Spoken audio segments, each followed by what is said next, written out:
Alright. Good morning vlog. Welcome to my guys. Backyard time na naman tayo guys, no? Sakasa muna dyan mga loads. So, pasulot ko yung aking mga bagong pisa dito.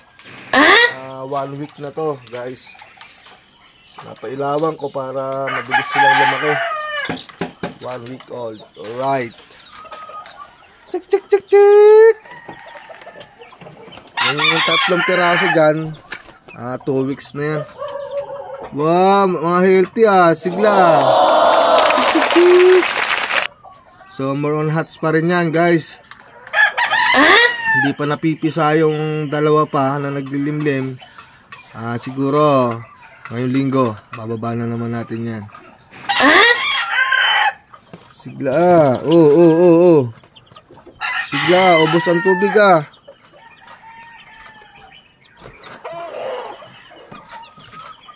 So yun guys, parami na ng parami ang ating mga alaga.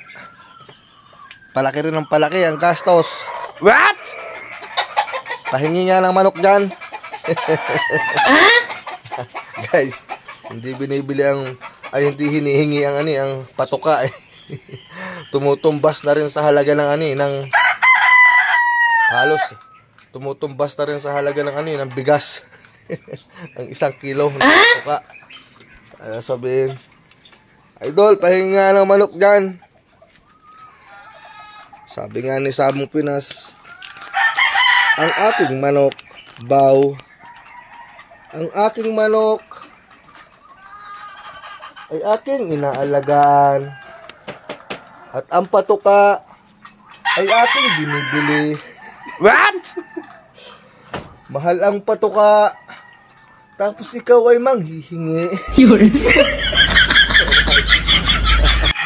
Walang hindi alam ng mga ng mga manghihingi, Kala nila yung patuka ay ating hinihingi. So yun guys, may papakita ko sa inyo rito. Okay, ito meron tayo ditong isang hiraw. Alright. Bata pa to. 1 years old pa lang. Pero piniprepare ko para sa darating na April. Alright.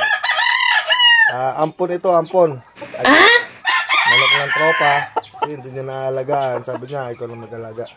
Para ilaban natin. So, 5 piraso itong piniprepare natin dito guys, no? Tapos may isa pa dyan, sinibalang. 3 Gilmore hats. At kung tayo ipapala rin, mag-uwi tayo ng tagumpay. Alright. Update ko kayo dyan guys. Sa mga susunod na araw. Malayo pa naman. April 13. Day of the fight natin. So sana pala rin tayo. Alright. Thank you for watching guys. Peace out. Alright.